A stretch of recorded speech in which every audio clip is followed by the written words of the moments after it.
most historical state in the country, where wars were fought, colonizers upon colonizers negotiating to take control, cultures intertwined. Myths of magical heroes and princesses originated from this once arguably richest seaport in the world.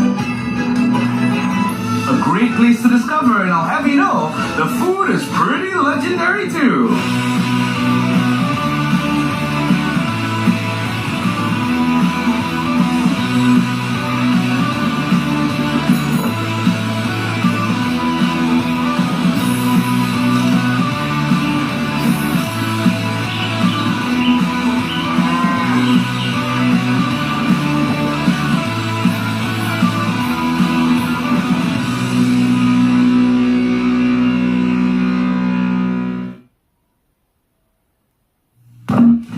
Malacca has many mythical legendary stories told since the days of the Malacca Sultanate in the 15th century.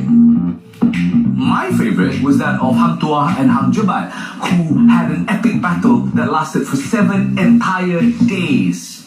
On the 8th day, they must have been very hungry.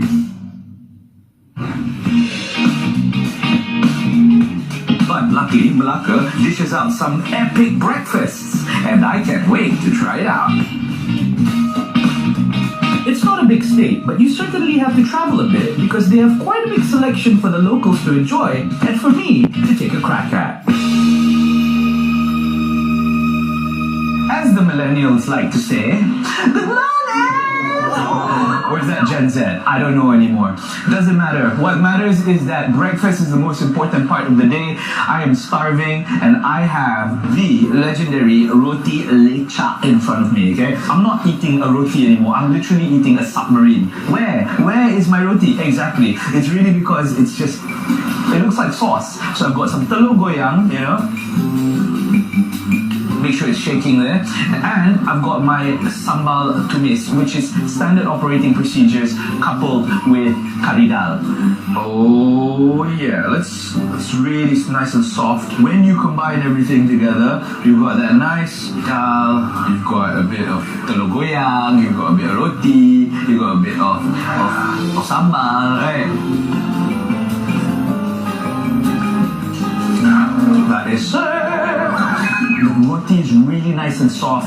This dal curry is just phenomenal. It's not too spicy, it's not too oily. That's the most important part. I think that's the one thing you can see here. A lot of people do it really oily. These guys do it really nice and watery, but it's super flavorful and they really did their spice well. So this place here is called Canteen. It's a nice neighborhood place. It's next to a fire station. People come in and out all day. The food's really good. So if you want a good breakfast, you're traveling and you're like, hey, you know, I want to try a bit of roti. Yeah, don't go for the banjir because here in Malacca they call it lecha and this is the place to be.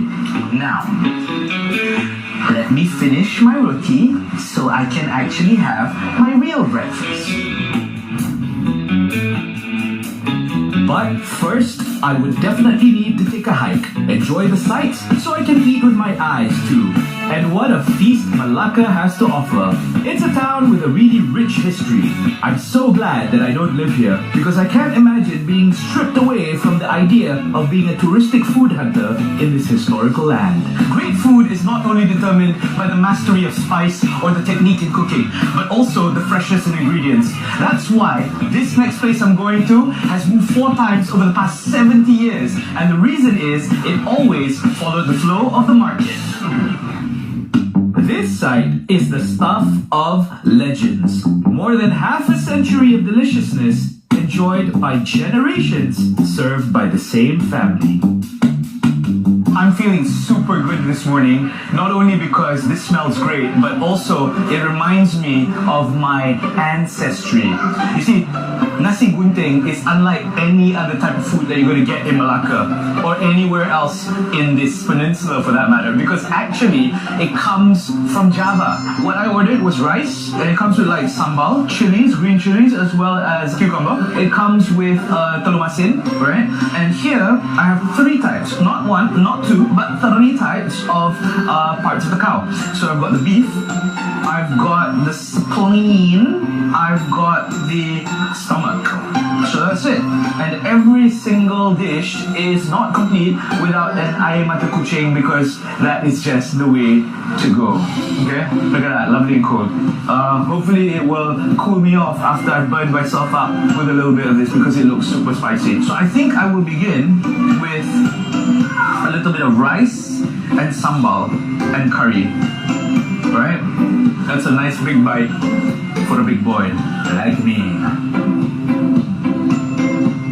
Once you put everything together, it's great. You get the juiciness from the meat, you get the squishiness from the stomach, and you get that lovely, lovely aftertaste from the spleen, mixed with that gravy and that sambal and the chili, and on top of that, the cucumber, which gives it that crunchy, crunchy taste, your extra bit of salted egg, which gives it a little bit of saltiness. You can't lose. But I have to say, for the price you pay, for what you get on your plate, for the amazing different flavors, this one, the nasi gunting, definitely makes the cut. Now please, excuse me, while I have my breakfast, and I will see you for lunch.